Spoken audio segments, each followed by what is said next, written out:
Unmanaged stress becomes overwhelming, it's a damage, it's a killer. Stressed out? Well, here are 5 easy suggestions. First of all, be aware of the baseline. Be prepared. In other words, if you had the flu, if you're undone, if you haven't slept right, you're more vulnerable to a greater response to stress than you are under normal conditions. I mean, it stands to reason, right? Simple. Step 2, your first filter, which is the spam cleaner. How do you reduce your pile of stresses? I want you all to think about this big delete button right here. 85% of the stress we generate, we experience, is self-generated. We generate. What ifs? Any stress that starts with what if, you should immediately hit your delete button. Just think. Here's a great big pile of stresses that you can lower down to just a 15% level. That can be under the threshold for damage. That is probably the most important thing. If you're sitting around, you wake up at 2 o'clock in the morning and you're stewing over, what if tomorrow I haven't done such and such? What if so-and-so tells me off? What if my car doesn't run? You can, it's endless. You can develop your own list right now. Press that delete button. A very valuable tool. Step 3, scan your database. Now, what's the database? The database is formed of very small part genetic.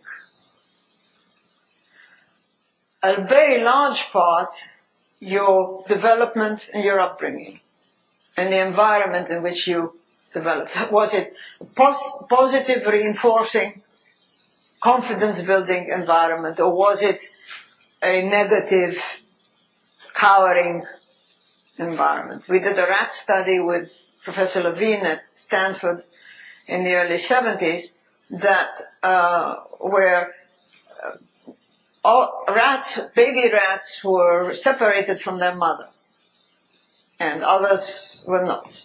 And when they grew up, he measured very simply just how enterprising they were in crossing over lines on a grid. The ones that grew up with the mother just explored and sniffed and went all over the place. The ones that had been separated from the mother cowered in the corner and went nowhere.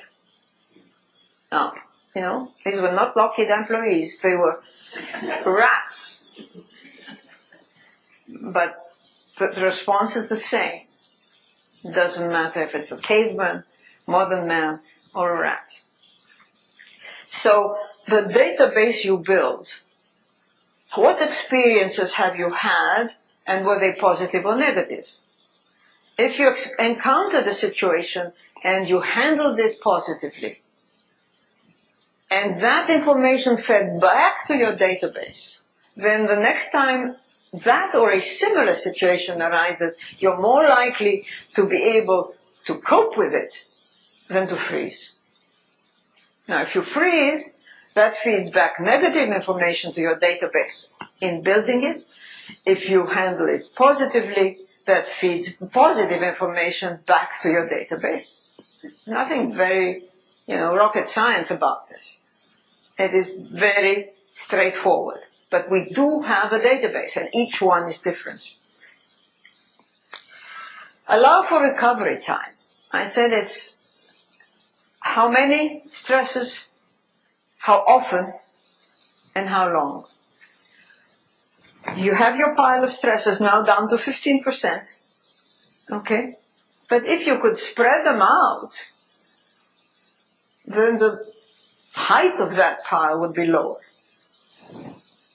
Common sense? Yeah. So to the extent that you can spread out your stresses, take a break for one and say, well, I won't tackle this now. I know it's there and I'll come to it later. I won't try and solve this. I'll give you an example. And I'll come to it later also. There is a category of individuals I call stress emitters. We all have one, at least. Could be a husband or wife or a child, but it could be our best friend who calls at 10 o'clock at night and dumps all their problems on you. You stay up wide awake all night and they go to sleep happily ever after. So, we'll come back to stress emitters. You can't do away with your best friend or your husband or your wife, but you can structure how you interact with them. No calls after 8 or 9. No calls an hour before you go to bed, definitely. You can, I'll call you tomorrow morning and we can talk it over. Whatever. But you know what I mean.